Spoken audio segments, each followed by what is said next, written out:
या जगात 2 प्रकारचे लोक आहेत. पहिले जे स्वतः मेहनत करून पुढे जाण्यासाठी धडपड करतात आणि दुसरे ते जे दुसऱ्याला खाली खेचून स्वतःला मोठे दाखवण्याचा प्रयत्न करतात. जेव्हा काही लोकांना वाटतं की तुम्ही त्यांच्यापेक्षा चांगले आहात, तेव्हा त्याच्या मनात मत्सरी भावना निर्माण होते आणि तोच माणूस सर्वात आधी तुमचा अपमान करतो. काही लोकांना तुमचं यश बघवत नाही. त्यांना वाटतं बाकीच्या लोकांनी तुमची प्रशंसा केली तर त्यांची किंमत कमी होईल. म्हणून ते तुमच्या चुका शोधायचा प्रयत्न करतात, तुमची थट्टा करतात, तुमच्यावर हसतात आणि सगळ्यांसमोर तुमची इमेज खराब करण्याचा प्रयत्न करतात. तुम्हाला लोकांच्या नजरेतून खाली पाडण्याचा प्रयत्न करतात. स्वामी म्हणतात, जे लोक स्वतःवर विश्वास ठेवत नाहीत, तेच लोक दुसऱ्याला कमी दाखवण्याचा प्रयत्न करतात.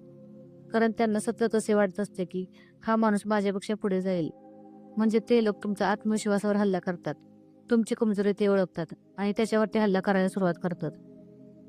पण स्वामी म्हणतात, मजबूत माणूस हा अपमानाला रागाने उत्तर देत नाही, तर तो शांत राहतो.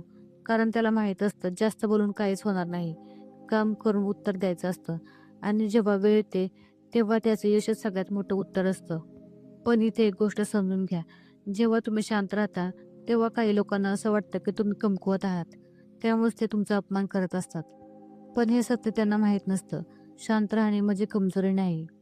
शांत राहणे ही खूप मोठी ताकद आहे. कारण जो शांत राहतो तोच आयुष्यामध्ये नक्की काही ना काहीतरी मोठं करतो.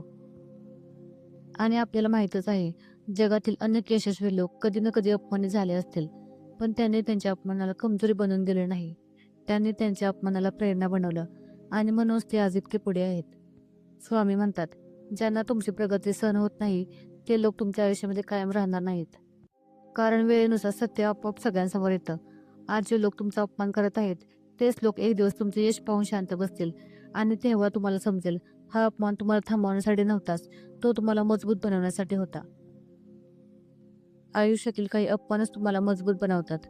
जेव्हा कोणी तुम्हाला किंमत देत नाही, सतत तुमचा अपमान केला जातो, तेव्हा तुम्ही तुटून जाण्यापेक्षा स्वतःला सावरा, स्वतःला सिद्ध करा. पण काही लोक अपमानाला खूप मनावर घेतात आणि हळूहळू स्वतःवरचा विश्वास कमी करतात. पण काही लोक अपमानाला प्रेरणा बनवतात आणि एक दिवस ते जगाला दाखवून देतात, यशाने उत्तर देतात. कारण त्यांना माहीत असतं, शब्दांनी दिलेलं उत्तर थोड्या वेळासाठीच असतं. आयुष्यामध्ये झालेला एक छोटासा अपमान सुद्धा आपल्याला यशाकडे घेऊन जातो. त्यामुळे अपमानाने खचू नका, मजबूत बना. श्री स्वामी समर्थ. स्वामी भक्तांनो, आजचा हा स्वामी संदेश तुम्हाला आवडला असेल तर कमेंटमध्ये श्री स्वामी समर्थ नक्की लिहा आणि चॅनलला सबस्क्राईब करायला विसरू नका. श्री स्वामी समर्थ. जय जय स्वामी समर्थ.